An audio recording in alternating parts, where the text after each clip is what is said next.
अनादि अविद्या अनिर्वाच्या कारणोपाधिरुच्यते उपाधि त्रयत्याद अन्यत आत्मानम अवधारयेत। तो ये दो देह हो गए। एक तो स्थूल देह, ये समझने में कोई कठिनाई नहीं है। सूक्ष्म देह, इसको भी धीरे धीरे समझ में आता है। मन ही सूक्ष्म देह है। मन का कोई आकार नहीं, विकार नहीं, प्रकार नहीं, संस्कार नहीं, मन केवल मन मात्र है। इसीलिए वह सबके साथ हो जाता है। तो ये तो समझ में आ जाता है। अगली बात है कारण देह। अब कारण देह कहते हैं अज्ञान को। अब इसको समझ लेना। अनादि अनिर्वाच्य अविद्या, ये बहुत सूक्ष्म विषय है, दिन से ठीक से समझना। अज्ञान का तात्पर्य ज्ञान का अभाव नहीं होता। हर जगह में यही गलती करते हैं। अज्ञान माने मुझे मालूम नहीं। हाँ, अज्ञान का तात्पर्य ज्ञान में अपूर्णता है। जैसे मुझे बंगाली भाषा नहीं आती, तो बंगाली भाषा का अज्ञान, लेकिन ये मुझे मालूम है ना कि मुझे नहीं आती, तो ज्ञान तो ज्यों का त्यों है ना। ज्ञान का कभी अभाव नहीं होता। ज्ञान में उपाधि के कारण अपूर्णता आती है। जैसे आंखें, दृष्टि अनंत है, लेकिन यही दृष्टि जब आंखों से बाहर निकलती है तो एक विशेष एरिया में ही ये काम करेगी, वायलेट से लेकर के रेड तक के। इसके परे हमारी दृष्टि काम नहीं कर सकती। और हमने यदि ये कहा कि जो मैं आंखों से देख सकता हूं उसी को सत्य मानता हूं, तो हम अपने इस माया में फंस गए। देखो, यही बात होती है। एक बच्चे ने मुझे पूछा, Swami ji have you seen God? तो मैंने कहा मैं तुमको क्यों बताऊं? नहीं नहीं, मैं जानना चाहता हूं। मैं, तुम कुछ भी जानना चाहो, मैं नहीं बताऊंगा। नहीं नहीं, ऐसी बात नहीं। भगवान रामकृष्ण परमहंस को विवेकानंद ने ये प्रश्न पूछा था। हमने कहा कि तुम तो विवेकानंद हो सकते, मैं रामकृष्ण परमहंस नहीं हूं।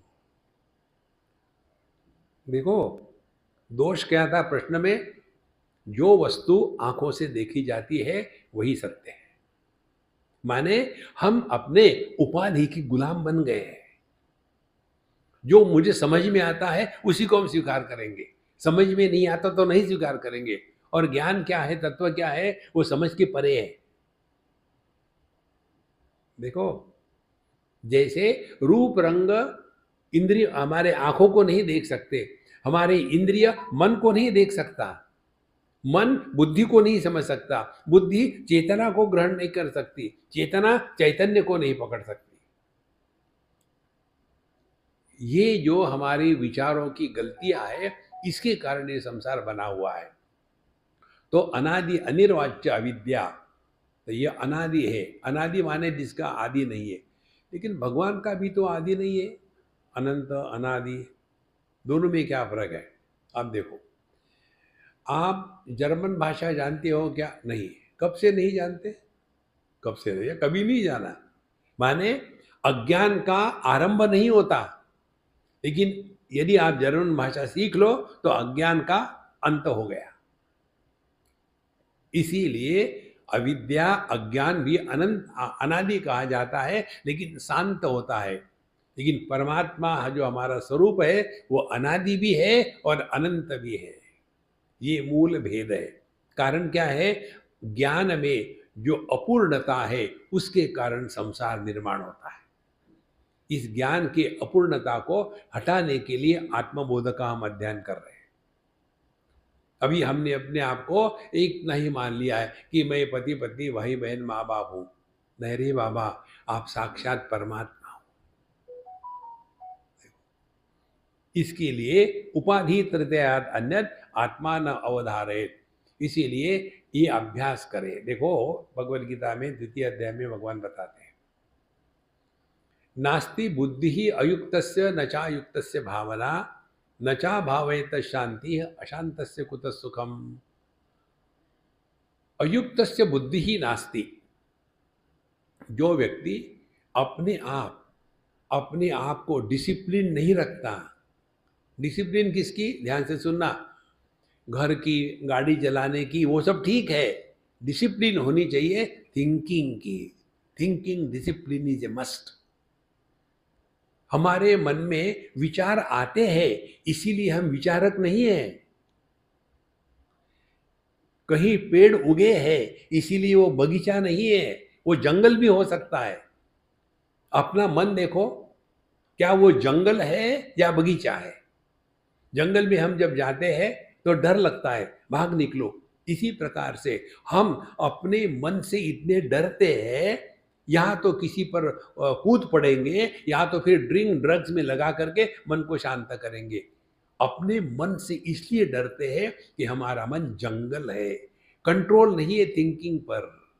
दिन भर में वो फैक्ट्री चल रही, कर कर कर कर कर कर, शांत रहो ना, शांत रहो।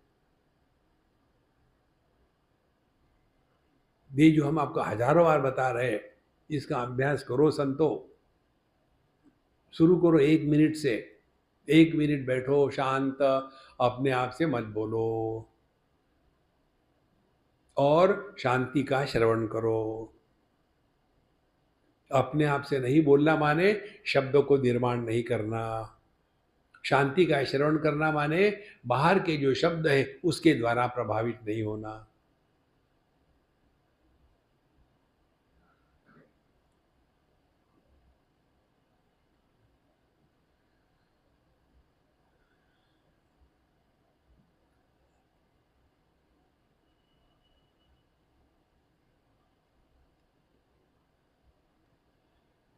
संतो, ये अभ्यास करना है।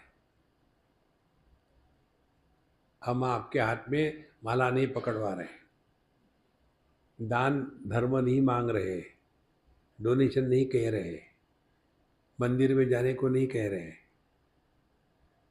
केवल अपने आप पर कर्म करो। और क्या करना है? कितना सिंपल है।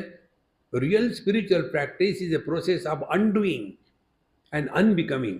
करना कुछ नहीं है, बहुत कर लिया है, बहुत बोल लिया है, अब चुप रहो ना।